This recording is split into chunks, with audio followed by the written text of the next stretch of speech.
De facto, excelentes intervenções incisivas, diretas ao assunto e, enfim, como veem, com diversidade. É normal que, acho eu, que na atividade do Tribunal de Contas e que no confronto com ela haja isto, porque a atividade do Tribunal de Contas, como se tem vindo a falar hoje ao longo do dia, é uma atividade que também visa, às vezes, comunicar à administração pública. Atenção, já pensaste bem nisso? Há um tempo, houve uma conferência, há pouco tempo, uma conferência aqui na faculdade, tivemos a honra de poder contar com o Ministro do Tribunal de Contas da União brasileiro, em que ele dava nota de um caso muito recente, de um grande contrato de concessão, um concurso para o lançamento de um grande contrato de concessão no Brasil, onde aquilo chegou ao Tribunal de Contas. O Tribunal de Contas simplesmente devolveu, portanto, fazendo algumas perguntas, atenção, viram isto, aquilo outro e etc. E no caso concreto, a resposta quase imediata foi deixar cair o processo. Quer dizer, o Tribunal de Contas, de facto, faz as questões, e é importante, penso que todos, enfim, talvez concordemos quanto a isso, faz as perguntas que são importantes para a administração, por vezes compreender se está a explorar os aspectos todos que deve explorar. E, portanto, enfim, como é normal, isso às vezes significa que há controvérsia, que há dissenso, não é? Que há dúvida, que há debate acerca disso, e no fundo é um pouco isso que estamos aqui a fazer. Enfim, eu não vou sublinhar alguns pontos da intervenção, acho que o exemplo que foi apresentado é um exemplo interessante, acho que outros nessa linha podem ser apresentados do ponto de vista da previsibilidade ou não. Acho que essa é uma questão que a todos, normalmente, atores da administração pública se têm colocado, a questão da previsibilidade ou não em matéria, por exemplo, de critérios de adjudicação, etc. Enfim, também queria dizer que acho que há aqui uma questão relevante, e tenho pensado e escrito um pouco sobre ela, que tem a ver com a questão dos princípios jurídicos e com a aplicação dos princípios jurídicos, e aqui o pedido às vezes de um pensamento do ponto de vista da aplicação do direito e do que é o direito, como é que se aplicam normas com a feição de princípios, que cada vez são mais presentes no nosso ordenamento, e todas estas questões de que estamos aqui a falar. Não é? Esta questão que o Dr. Marco Caldeira levantava, mas a questão era ilegal ou não era ilegal? Não é? Essa é a questão que nós colocamos. Agora, a questão depois é saber se a circunstância de haver uma norma que aparentemente permite certa coisa, por força da incidência de princípios, não pode ela própria ser desautorizada. E se aí estamos ainda a falar de direito, ou se já não estamos a falar de direito? Se aí ainda o Tribunal está a funcionar aplicando um parâmetro normativo, ou se já está a funcionar aplicando outra coisa que não um parâmetro normativo. Não é? Essa que é a questão, penso eu, e é uma questão de facto relevante. Bom, queria abrir agora o espaço para debate. Temos aqui ainda algum tempo, agradecendo imenso a todos os intervenientes pela sua concisão. Queria deixar aqui um espaço, temos ainda claramente aqui um espaço para debate, e portanto questões que queiram colocar. Doutora Alexandra Peçanha, desde logo. Muito obrigada, muito boa tarde. Eu tinha apenas uma questão, enfim, uma questão que pode ter várias questões subjacentes, porque a intervenção do Sr. Professor Marco Capitão Ferreira suscitou-me várias dúvidas. Uma delas é precisamente a de saber, efetivamente, então, que visto ou que tipo de fiscalização prévia é que se pretende. Isto porque, a determinada altura, penso que as ideias se confundiram um pouco entre visto com recomendações e a questão relacionada com a possibilidade dos contratos poderem produzir efeitos não financeiros, claro está, antes da emissão do visto, deixou-me na dúvida no sentido de saber o que é que se pretende efetivamente. Porque hoje, de facto, com uma das mais recentes alterações legislativas, introduzidas à lei do Tribunal, os contratos a partir de 950 mil euros deixaram de poder produzir efeitos antes do visto. Quaisquer tipo de efeitos. Podiam produzir efeitos, mas não financeiros nunca, ou seja, nunca podiam gerar qualquer tipo de pagamento. Portanto, eu penso que a intenção do legislador, mantendo esta possibilidade ainda assim com contratos entre 350 mil e 950 mil, porque só a partir de 350 mil é que estão sujeitos à fiscalização prévia, penso que o objetivo será, de alguma forma, de facilitar a atuação da administração, não digamos, transformando a fiscalização num eventual obstáculo à boa gestão, digamos, ou à gestão corrente dos próprios serviços e organismos. Portanto, o que significa que as decisões de contratar hoje mais relevantes estão sujeitas à fiscalização prévia e não podem produzir quaisquer efeitos antes do visto. Depois, a outra questão é a questão da legalidade financeira subjacente ao contrato e à decisão de contratar. Também fiquei na dúvida, não sei se estamos a falar, se aquilo que se pretende é que o Tribunal se limite a verificar uma legalidade meramente formal, procedimentos, no fundo, ou se deve ir mais longe no sentido de apreciar a própria legalidade do ponto de vista material. Isto porquê? Fundamentalmente por culpa do próprio legislador, que cada vez mais vem transformando em lei aquilo que são princípios gerais de boa gestão financeira. A questão da economicidade, a questão da eficiência e a questão da eficácia faz hoje parte da chamada legalidade financeira. E, portanto, o Tribunal, obviamente, competindo-lhe verificar a legalidade numa fase prévia, também deverá fazê-lo. Mas, de qualquer forma, eu gostaria de ouvir novamente o Sr. Professor, no sentido de me ajudar a perceber qual é que efetivamente são as orientações para a fiscalização prévia em particular. Obrigada. Muito bem, iríamos recolher mais, nesta fase, pelo menos duas questões. Temos aqui o Dr. Pedro Melo, que já tinha pedido a palavra, e depois ali também. E depois dava a palavra aos oradores. Obrigado. Eu tinha, antes de mais, cumprimentar todos os preletores, agradecendo as intervenções. Tinha uma observação, portanto, para dizer ao Dr. Marco Caldeira, estou de acordo com a reflexão que fez sobre a possibilidade de haver, no fundo, um efeito suspensivo relativamente a todos os contratos, mas eu diria todos os contratos que estivessem em cima do limiar previsto todos os anos na Lei do Orçamento do Estado e, portanto, não qualquer contrato, mas acima desse limiar.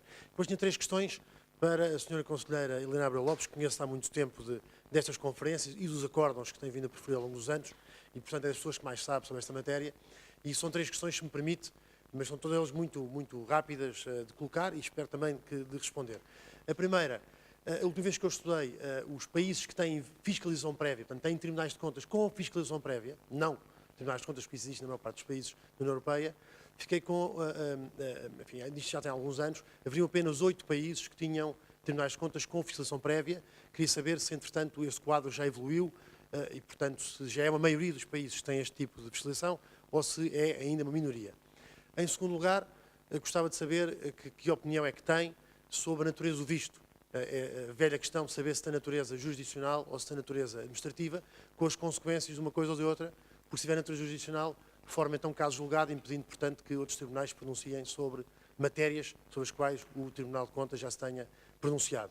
E a terceira questão era uma reflexão que gostava de partilhar com a Sra. Conselheira e com os restantes membros da mesa e, naturalmente, com todos os presentes.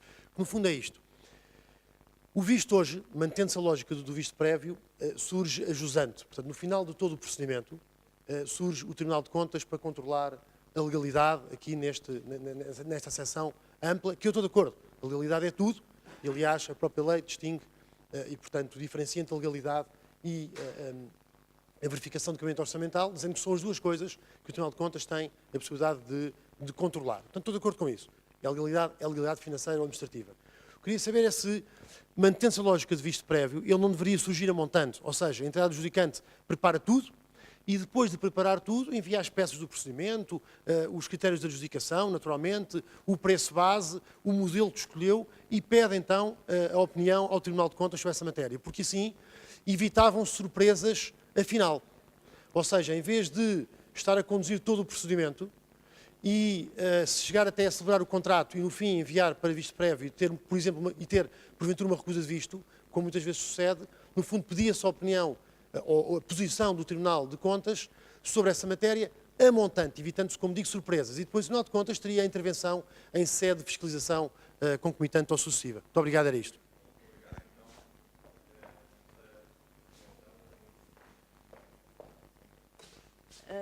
Muito boa tarde. Chamo-me Helena Ferreira Lopes, sou conselheira do Tribunal de Contas, da secção jurisdicional. Não sei se isto é mais perto.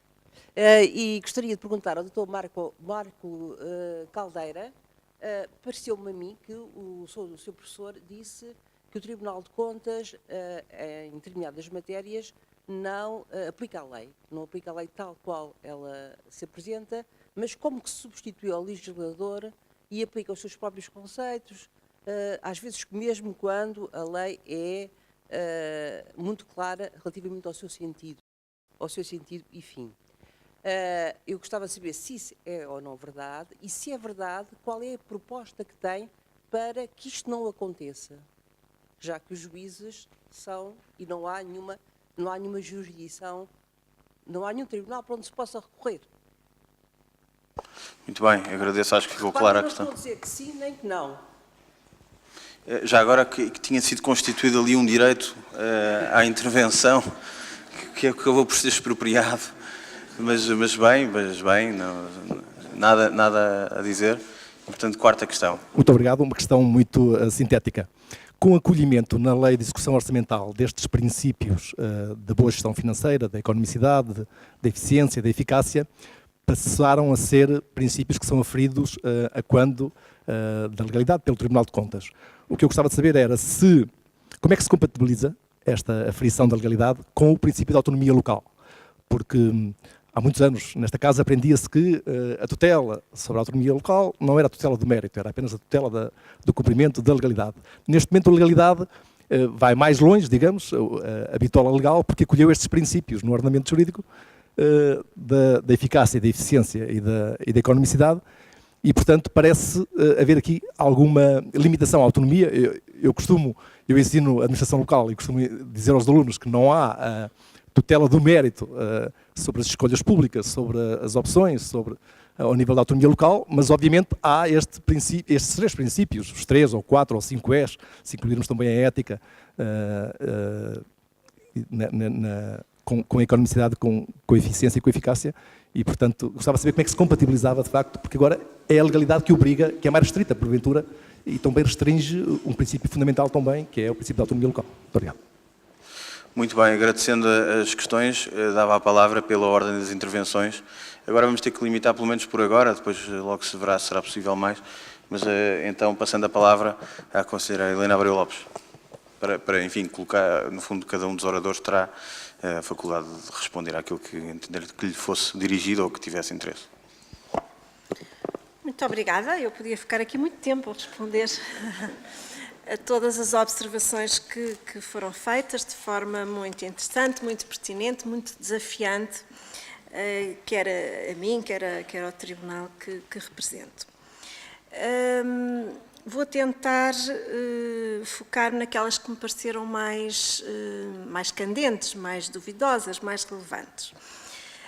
Referiu o Sr. Professor que deve haver mais visto, menos visto.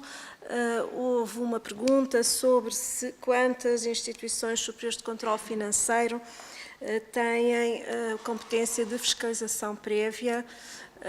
Penso que no âmbito europeu, já não me lembro, é no âmbito europeu, não é? Ora bem, o Sr. referiu 8, eu não as tenho de cor, mas diria que são menos, portanto não aumentaram, diminuíram. A competência de fiscalização prévia não é uma competência típica das instituições superiores de controle financeiro externo. É com frequência, na maioria dos países, assegurada pelas próprias instituições que instituem sistemas de controle interno para o fazer, ou por órgãos de controle interno, como nomeadamente controladores financeiros. Eu não vou dar-lhe aqui a minha opinião, nem vou iniciar uma discussão sobre se faz sentido uma instituição superior de controle financeiro externo, como é o caso do Tribunal de Contas, ter ou não ter uma competência de fiscalização prévia, porque posso inclusivamente dizer-lhe que se colocássemos aqui nesta mesa os vários conselheiros do Tribunal de Contas, provavelmente iríamos ter opiniões muito diferentes sobre essa matéria. Essa opção é uma opção que cabe ao legislador. A reforma introduzida em 1997, pela Lei 98/97, apontava para uma redução progressiva da competência de fiscalização prévia, que se iniciou na altura e foi depois, mais tarde, contrariada pelo legislador, que veio alargar a competência de fiscalização prévia a novos atos e a novas entidades. Inclusivamente, na versão de 1997, que era uma versão da lei que foi discutida no seio do Tribunal de Contas e por uma comissão e, digamos, correspondia na altura ao sentimento generalizado dos membros do Tribunal, era de que, inclusivamente, era possível ao Tribunal, através de instruções sobre os serviços de controle interno da administração, ir, digamos assim, melhorando ou contribuindo para melhorar essa função de controle interno e, inclusivamente, com base em auditorias que pudessem concluir pela fiabilidade dos sistemas de controle interno dessas entidades, dispensar essas entidades de remeter processos à fiscalização prévia do Tribunal. O legislador entendeu dar passos de recuo nesse processo e, portanto, não cabe a mim, como membro de um órgão de aplicação do direito, dizer que eles estão certos ou estão errados. Mas, de facto, não é uma competência típica das instituições de controle financeiro externo. Que natureza tem o visto do Tribunal? É uma discussão que tem barbas, que também as pessoas se referiram. Acho que, na minha opinião, é uma competência, obviamente, judicial, jurisdicional, exercida por um órgão de natureza jurisdicional, e penso que isso já foi reconhecido pelo próprio Tribunal Constitucional e está hoje mais ou menos mais, digamos assim, resolvido. Não faz para mim sentido, de facto, que as decisões de um tribunal que a Constituição define como o órgão supremo de fiscalização depois, e que tem o Estatuto do Supremo Tribunal sejam, digamos, recorridas para outros tribunais. Depois gostava de me referir à questão candente ou à questão que muitos se referiram, que é a questão da avaliação do mérito. Obviamente é uma questão muito difícil. É uma questão muito difícil, tanto em termos de controle prévio como em termos de controle sucessivo, não é exclusiva do controle prévio do Tribunal de Contas.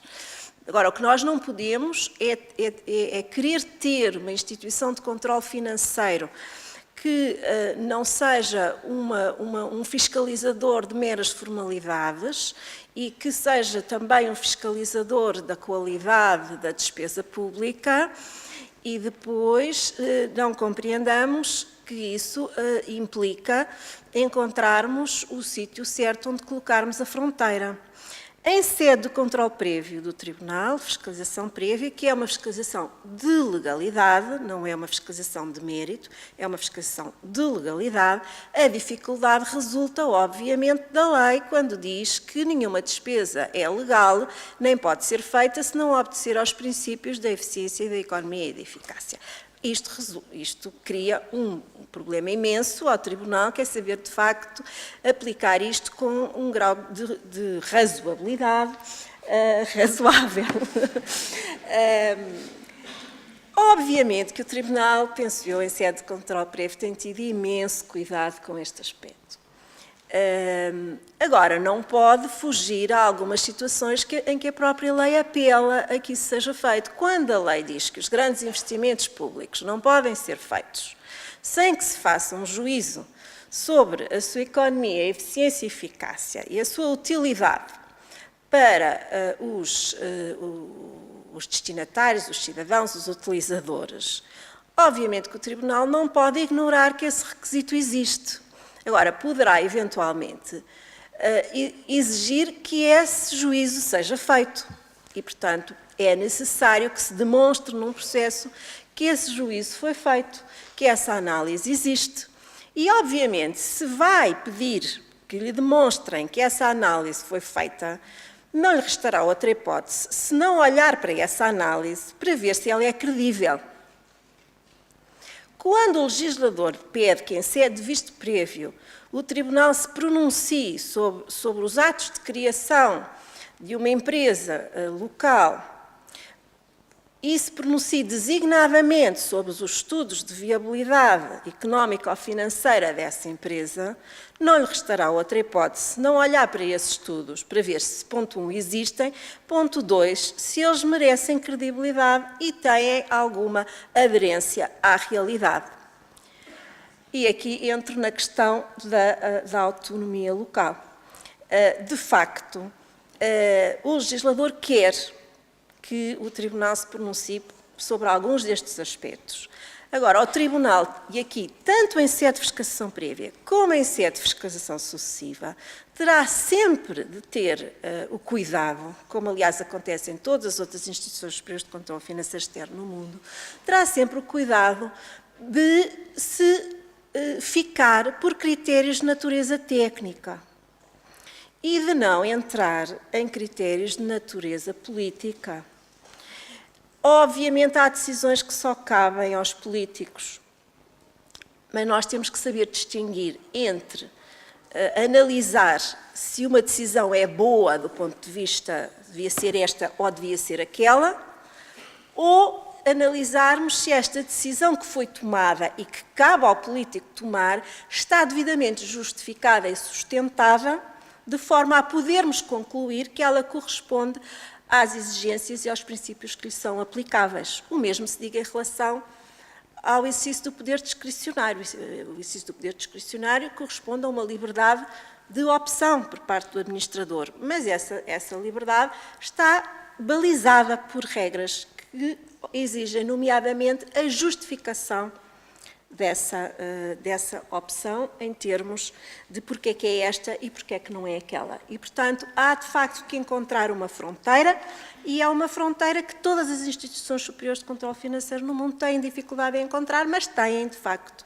que encontrar. Umas vezes com mais sucesso, outras vezes com menos sucesso, obviamente sempre de forma discutível. Aquilo que para mim é razoável, para outros, eventualmente, poderá não ser, mas, por isso, a importância da fundamentação, da explicação, e concordo que nunca haverá excesso de justificação e explicação nesta matéria, para que, precisamente, seja sindicável por todos. E por aqui me ficava. Muito obrigado. E agora passava a palavra ao professor Marco Capitão Ferreira, com a indicação de que, por um compromisso profissional posterior, o professor terá que sair no final desta resposta, desta intervenção. Muito obrigado. Eu ia tentar talvez focar-me naquela que me foi especialmente dirigida e que, enfim, eu vou tentar ser mais explícito ainda, de trás para a frente. O visto com alterações, a mim faz-me confusão na parte em que as alterações podem incidir sobre não praticar a mesma ilegalidade no futuro. Tenho dificuldade em ver essa decisão como substantivamente saudável do ponto de vista da fiscalização do despendo de dinheiros públicos. Percebo o valor pedagógico, mas nós não podemos às segundas, quartas e quintas querer que o visto seja um ato jurisdicional e às terças, quintas e sábados que seja um manual de boas práticas para a administração pública. E tomem lá uma palmadinha na mão e não repitam esta ilegalidade. A mim faz-me confusão. Preferia ter um sistema de visto ou não visto, preferia ter um sistema de visto ou não visto, que pode ter uma regra de minimis, como já tem, mas então tem uma regra de minimis, ponto. Não tem uma regra de minimis, uma média e depois uma máxima, que é o sistema com que acabámos, que é muito estranho. As entidades que adjudicam serviços sabem muitíssimo bem manipular este regime, porque é muito confortável para nós dizermos que o contrato não pode ter nenhuma execução financeira. A verdade é que o contrato pode ter execução. E isso gera responsabilidades financeiras. E, portanto, é uma forma muito confortável para o legislador dizer que não coloca em causa a questão, porque não permite a execução financeira, mas depois a obra está feita e há um problema de enriquecimento sem causa do Estado, como aliás é conhecido e debatido, e depois tem que se pagar. Desde que esteja dentro do calendário previsto dos trabalhos, etc. E eu volto a chamar a atenção para contratos de prestação de serviços e para contratos de execução instantânea, em que nem sequer vale a pena discutirmos o cronograma de execução. Um contrato de licenciamento de software para o Estado, vamos supor que o Estado faz um concurso público para fazer um licenciamento de software. O licenciamento é válido por 1 ano e é executado imediatamente no momento da adjudicação. A recusa de vista aqui tem como consequência útil a poupança de 0 euros de dinheiro gasto ao arrepio do juízo do Tribunal de Contas. Isto a mim continua a fazer espécie. Mas não pode ir tudo ao Tribunal de Contas, é o contra-argumento. Com certeza, e para isso há uma regra de mínimos, que atualmente são 350 mil euros, e pode ser outro valor qualquer. Dizemos, abaixo deste valor não vale a pena ocupar os recursos do Tribunal de Contas, acima deste valor ocupamos, e enquanto o Tribunal não se pronunciar, a entidade adjudicante espera. Porque a entidade adjudicante também espera por 250 outras coisas, pode esperar o visto. Espera as propostas, se houver contencioso associado ao procedimento, também espera às vezes, e portanto também pode esperar pelos vistos. E só mais uma nota aqui na parte da legalidade financeira.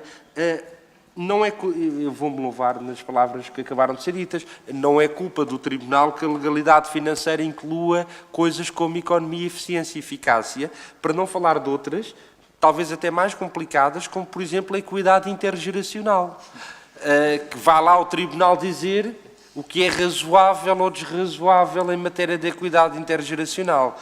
Eu não acho que seja fácil, acho que é importante que o visto... Nós não temos, há aqui um problema de execuibilidade e ou nós desenhamos soluções bonitas ou desenhamos soluções que possam funcionar. Nós não temos estrutura e quadros na administração pública para não ter visto prévio. Os sistemas onde não existe visto prévio têm instrumentos internos de controle administrativo com quadros capazes de fazer esse controle de forma desconcentrada, descentralizada, junto dos executores da despesa pública.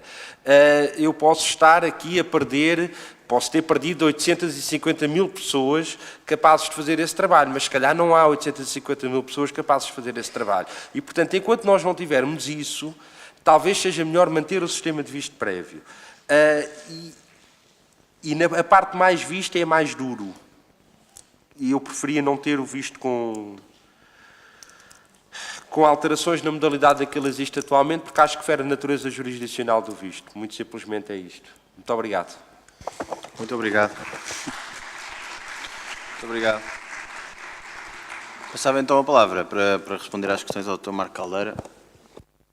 Bom, sem mais delongas, só duas observações prévias. Agora, a primeira a propósito da intervenção da Sra. Conselheira, para dizer o seguinte: o anteprojeto de revisão do Código dos Contratos Públicos prevê, salvo erro, no artigo 35A e salvo erro para contratos acima de 5 milhões de euros, no fundo, numa lógica de custo-benefício, a ponderação sobre o que é que se ganha com a contratação, os recursos envolvidos e tudo mais. Portanto, esse poderá ser um elemento fundamental de controle por parte do Tribunal de Contas, já para não dizer que, enfim, mas já seria um bocadinho navegar na maionese, desculpem a expressão, já para não dizer que o Código do Procedimento Administrativo implica que todo o regulamento administrativo seja precedido de um relatório de ponderação de custos e benefícios. Ora, como, pelo menos o programa do procedimento é um regulamento administrativo nos tempos do CCP, até se podia discutir se isso não seria já aplicável. Mas, enfim, isto é mais uma provocação que outra coisa. Concordo em absoluto que não há excesso de fundamentação, quanto maior a fundamentação, melhor. Pelo mesmo motivo, tenho algumas reservas em admitir que possa haver excesso de transparência, mesmo que isso implique que todos os concorrentes apresentam o mesmo preço e depois há de arranjar-se uma forma de os adjudicar, nem que seja a proposta apresentada mais cedo. Eu acho que a transparência aqui também não é demais, a não ser que fira algum interesse estratégico da própria entidade adjudicante, mas acho que se vamos pedir alguma coisa ao mercado, é bom que o mercado esteja informado do que lhe está a ser pedido. Acho também que a questão tenderá a morrer um bocadinho se e na medida em que, também por influência das novas diretivas, cada vez mais o critério de adjudicação deixe de ser o mais baixo preço e passa a ser o da proposta economicamente mais vantajosa, onde aí, independentemente dos concorrentes apresentarem todos o mesmo preço igualado ao cêntimo, ou às vezes igualado a mais casas decimais do que o cêntimo, no final do dia o que acaba por decidir a adjudicação é outro fator que acaba por desequilibrar a proposta, o juízo global sobre a proposta, a favor de uma ou outra. Isto respondendo à questão que me foi diretamente colocada. Eu acho que, de facto, temos esse problema, ou seja, não quereria dizer que o Tribunal de Contas aplica uma lei diferente daquela que é a lei aplicável à República e, portanto, acha que cria-se ali uma zona cinzenta em que o exemplo que eu dei do ajuste direto, bem ou mal, agora com a consulta prévia vai passar a ser diferente, mas hoje diz, posso convidar uma ou várias entidades. A partir daqui, Quer dizer, dizer que mas o juízo de economicidade ou de eficiência exige que, mesmo que o juiz direto seja com 3 entidades, quando não está justificado que só possa ser aquela, isso, no fundo, aí sim é distorcer e dizer que, sobre a legalidade administrativa, que é o artigo 112 do Código dos Contratos Públicos, sobrepõe-se a legalidade financeira, que é, no fundo, dizer, dentro daquilo que a legislação administrativa permite, a legislação financeira impõe que se vá pela opção que favorece mais concorrência. Ou seja, no fundo, o Código dos Contratos Públicos permite a justiça direta com uma ou várias entidades, e se olhássemos só para o Código, teríamos um juiz direto com uma entidade legalmente. Mas depois sobrepõe-se a legalidade financeira. Não, afinal, podem ser 3, tem de ser 3. E isto é que eu acho que já é ir um bocadinho para lá daquilo que é a legalidade administrativa, e tenho sérias dúvidas. Até por uma outra coisa, que é estes juízes de legalidade financeira, nomeadamente por apelo aos princípios gerais da contratação pública, acabam muitas vezes por constituir apenas um apelo para mais e mais concorrência, como se essa fosse a panaceia. Nem sempre é. Enfim, temos aqui na mesa quem mais e porventura melhor escreveu sobre o princípio da concorrência na contratação pública, nomeadamente na compaginação com o princípio do interesse público. Não só nem sempre é, como independentemente disso, a ponderação dos princípios está no legislador. E, portanto, respondendo à sua questão, tudo começa, de facto, com o pedido, o apelo de maior clareza, maior rigor ao legislador na fixação destes critérios. Mas depois, de alguma maneira, também numa certa contenção do Tribunal de Contas em cada momento perceber aquilo que a lei diz e permite, e nomeadamente para efeitos sancionatórios em caso de infração financeira, e aquilo que, com boas e mais fundadas razões, o Tribunal de Contas entende que seria desejável que o legislador consagrasse.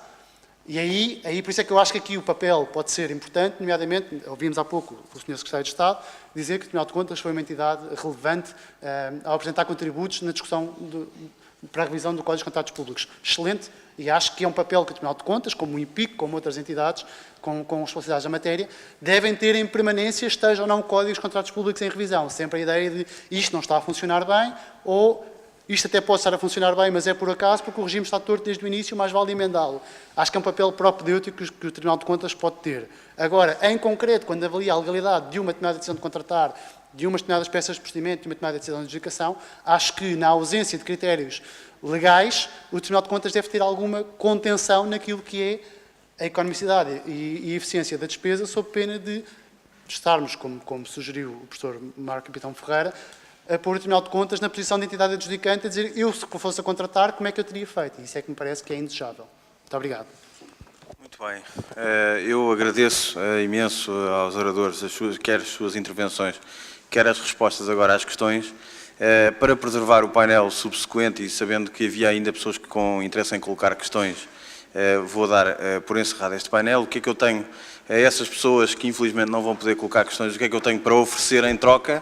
Em primeiro lugar, um coffee break e em segundo lugar a possibilidade, que no que me diz respeito é clara e penso que também relativamente aos restantes oradores, de, enfim, trocarmos algumas impressões agora aqui a seguir ao final do painel. E, portanto, retoma-se agora os nossos trabalhos às 17, está bem? 17, o coffee break é lá em baixo.